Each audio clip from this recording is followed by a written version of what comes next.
दोस्तों, नींद क्या है? नींद के समय को कम और गहरा हम अपने जीवन में किस तरह से कर सकते हैं, आज की इस वीडियो के माध्यम से हम ये जानेंगे। और वीडियो के अंत में आपको एक अच्छी और गहरी नींद के लिए कुछ छोटे छोटे यौगिक उपाय भी बताए जाएंगे। एक बार एक अमीर इंसान एक बौद्ध भिक्षु के पास जाता है और कहता है कि गुरुदेव, मैं अपनी नींद से बहुत परेशान हूँ। बहुत कोशिशें करने के बाद भी मैं देर रात तक सो नहीं पाता और रात को सोने से पहले मेरे मन में दुनिया भर के विचार चलते रहते हैं, और जब मुझे नींद भी आ जाती है तो मैं पूरी रात भर करवटें ही बदलता रहता हूँ, और जब सुबह मेरी नींद खुलती है तब मुझे कुछ भी अच्छा महसूस नहीं होता। मैं खुद को थका हुआ और अशांत महसूस करता हूँ। गुरुदेव, कृपा करके आप मेरी समस्या का कोई समाधान बताइए। फिर बौद्ध भिक्षु ने कहा, इससे पहले कि मैं तुम्हारी समस्या का समाधान बताऊं, मैं तुम्हें गौतम बुद्ध की गहरी नींद के रहस्य के बारे में एक कहानी सुनाना चाहता हूं। उस व्यक्ति ने कहा, जैसी आपकी इच्छा गुरुदेव।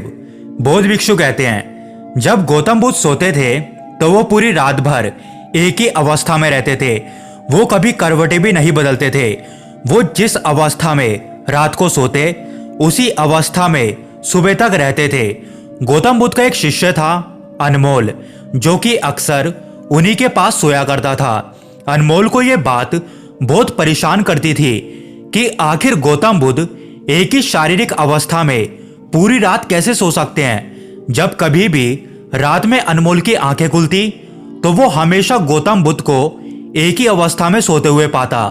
यह बात उसके मन में बहुत सारे प्रश्न उत्पन्न करती थी। लेकिन एक दिन शिष्य अनमोल अपनी जिज्ञासा को रोक नहीं पाया और वो गौतम बुद्ध के पास चला गया। उसने मध्य रात्रि में ही गौतम बुद्ध को नींद से जगा दिया और कहा कि हे प्रभु, मुझे क्षमा करें। मैं जानता हूं कि आपसे प्रश्न पूछने का यह उचित समय नहीं है। आप पूरे दिन भर चलते रहते हैं और लोगों को धर्म का ज्ञान देते रहते हैं और उनकी समस्याओं का समाधान भी करते हैं। लेकिन मेरे अंदर की जिज्ञासा इतनी बढ़ चुकी है कि मैं सुबह तक का इंतजार नहीं कर सकता। इसलिए आप मेरे प्रश्न का उत्तर देकर मेरी जिज्ञासा को शांत करें। शिष्य अनमोल ने आगे कहा, मैं पिछले 20 वर्षों से आपके साथ हूं और ये देखता आ रहा हूं कि आप पूरी रात एक ही अवस्था में गुजार देते हैं। आप जरा सा भी हिलते डुलते बिल्कुल नहीं है। तो क्या आप सच में सोते हैं या फिर आप सोते ही नहीं है? गौतम बुद्ध अनमोल की तरफ देखकर मुस्कुराने लगे और बोले, मैंने अपने लिए सोने की सही अवस्था ढूंढ ली है। अब सोते समय मुझे हिलने की आवश्यकता नहीं है। मैं नींद की अवस्था में भी जागृत ही रहता हूं। जबकि मेरा शरीर सो जाता है लेकिन मैं जागृत ही रहता हूं। प्रश्न ये नहीं है कि नींद की अवस्था में शरीर हिलता है या नहीं, बल्कि प्रश्न तो यह है कि शरीर क्यों एक स्थिर अवस्था में रह नहीं पाता। इसका असल कारण है मन। यह मन ही है जो कि शांत और स्थिर नहीं रह पाता, और यही कारण है कि नींद की अवस्था में भी हम अपने शरीर को हिलाते रहते हैं। लेकिन मैं इन सब चीजों से परे आ चुका हूं। अब मेरे अंदर मन जैसा कुछ बचा ही नहीं है। जब मैं सोने जाता हूं तो मेरा शरीर बस एक मृत शरीर के समान हो जाता है। मन जैसा मेरे अंदर कुछ बचता ही नहीं है। अनमोल, क्या तुमने कभी मृत शरीर को अपनी अवस्था बदलते हुए देखा है? यह तो केवल हमारा मन ही है जो कि हमारी गहरी नींद की अवस्था में भी हमसे यह सब करवाता रहता है। एक बार मन स्थिर हो जाए, मन शांत हो जाए, तब तुम्हारा शरीर गहरी नींद में चला जाएगा, लेकिन तुम भीतर से जागृत ही रहोगे।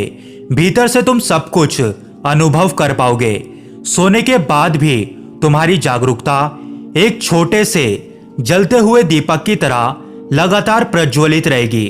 कहानी खत्म करने के बाद बौद्ध भिक्षु ने उस अमीर व्यक्ति से कहा कि एक जागृत इंसान न केवल अपने शरीर को पूरी जागरूकता के साथ देखेगा, बल्कि वो अपने मन को भी पूरी जागरूकता के साथ देखता रहता है। एक जागृत व्यक्ति सामान्य इंसान की तरह नहीं सोते। जब सामान्य इंसान सोता है तो वो अचेतन हो जाता है। उसे अपने आसपास का कुछ पता नहीं होता, इसीलिए तो वो अपने सपनों का भी चुनाव नहीं कर पाता है। लेकिन जब एक बुद्ध व्यक्ति सोता है तो वो जागरूक होता है। जैसे सुबह आंखें खुली होती है, वैसे ही बुद्ध व्यक्ति की नींद में भी आंखें खुली होती है। इसीलिए कहा जाता है कि बुद्ध व्यक्ति कभी सोते नहीं है। जब एक आम इंसान सोने जाता है तो उसे नहीं पता चलता कि वो कब सो जाता है, लेकिन यदि तुम जागने और सोने के बीच के उस छोटे से पल में, जब हम सोने के एकदम करीब होते हैं, उस समय तुम जागृत रह पाए तो कुछ अद्भुत घटित होगा जो तुम्हें जागरूकता के और करीब ले जाता है। बौद्ध भिक्षु की यह बात सुनकर अमीर व्यक्ति ने कहा कि गुरुदेव, मुझे इतनी गहरी और आध्यात्मिक बातें समझ में नहीं आती। कृपया आप मुझे सरल शब्दों में समझाएं कि मुझे आसानी से गहरी नींद क्यों नहीं आती है। बौद्ध भिक्षु ने कहा, देर रात तक जागने और आसानी से नींद ना आने के 5 प्रमुख कारण होते हैं, जिसमें से पहला कारण है बिस्तर पर सोने के अलावा भी अन्य काम करना। जैसे कि बहुत से लोगों की आदत होती है कि वो बिस्तर पर ही खाना खा लेते हैं, बिस्तर पर ही पढ़ाई करने लग जाते हैं और ऐसे ही बहुत से काम वो अपने शयन कक्ष में ही करते हैं। शयन कक्ष का अर्थ होता है सोने की जगह, लेकिन लोग इसे अन्य कामों के लिए भी प्रयोग करते हैं, जिससे हमारे मस्तिष्क में शयन कक्ष का एक निश्चित अर्थ नहीं रह जाता।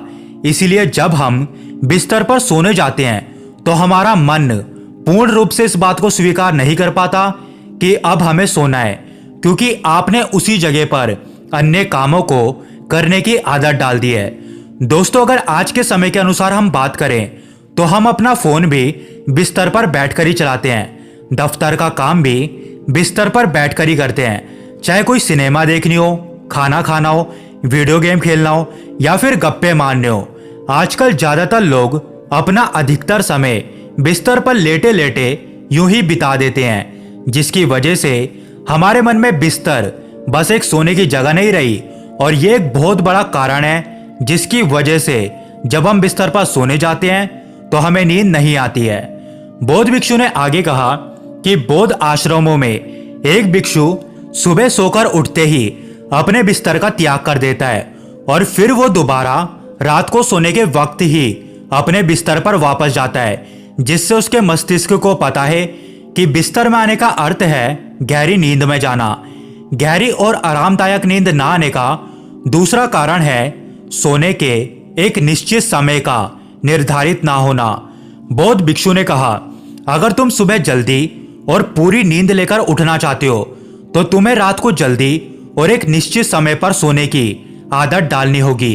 बौद्ध आश्रमों में रहने वाले भिक्षु हमेशा एक निश्चित समय पर सोने से पहले हल्का और आसानी से पचने वाला भोजन ग्रहण करते हैं और रोज रात एक निश्चित समय पर सोने के लिए चले जाते हैं और इस तरह से वो एक निश्चित दिनचर्या का पालन करते हैं। दोस्तों, अगर हम आज की जीवन शैली की बात करें तो अधिकतर लोगों का ना तो सोने का समय तय होता है और ना ही सुबह जागने का, और ना ही वो इस बात का ध्यान रखते हैं कि रात को खाना हल्का और जरूरत से थोड़ा कम होना चाहिए, बल्कि लोगों का प्रमुख भोजन ही रात को होता है। सप्ताह के आखिरी दिन में ये लोग देर तक जागते हैं क्योंकि अगले दिन कोई काम नहीं है। अगर रात में कोई सिनेमा देखना शुरू कर दिया तो चाहे कितनी भी रात हो जाए, सिनेमा पूरी करने के बाद ही सोने जाएंगे।